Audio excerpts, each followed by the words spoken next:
Hey there, it's David, No Recipe Required, and tonight I've got another mushroom and pea dish for you. Now, I love putting those two ingredients together. I think the mushrooms bring this kind of savory, earthy quality, and the peas a nice kind of sweet freshness, maybe a little bit of grassiness. So they counteract each other and I think work really well together.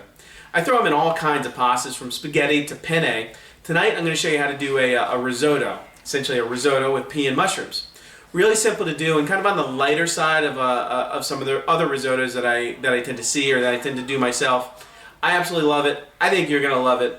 Let's go ahead and get started. Our mushroom and pea risotto starts off, unsurprisingly, with mushrooms. Chopped up creminis, probably got 2 cups there, quite a bit, because they're really going to cook down. Good amount of olive oil in kind of a medium hot pan. Salt and pepper.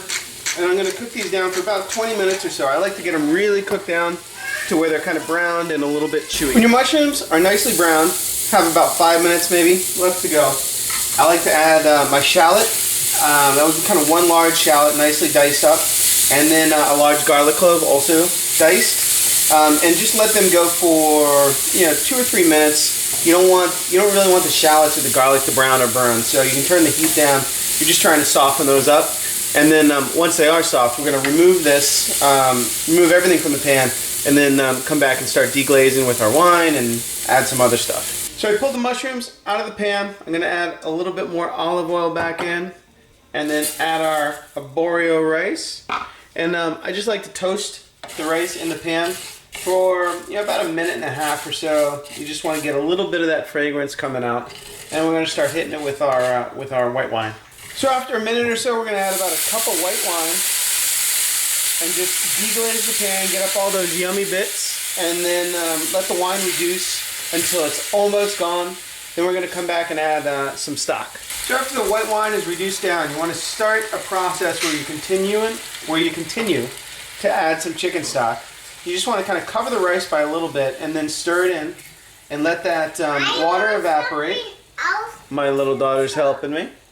Let the water evaporate and the rice is going to absorb that. It's probably going to take like 20 minutes of that continuous process to get the rice to al dente. Okay, so once the rice becomes al dente, I went ahead and added the mushrooms that we cooked off earlier. I added about a 1/4 cup of frozen peas, and then a 1/4 cup of Parmesan cheese and about 2 tablespoons of mascarpone cheese. You want to go ahead and stir all of that in together, and then give it a little bit of a taste. For seasoning, this one could use a touch more salt, a touch more pepper. The rice is cooked perfectly, so I can pretty much stop. And then you're just looking for a final consistency.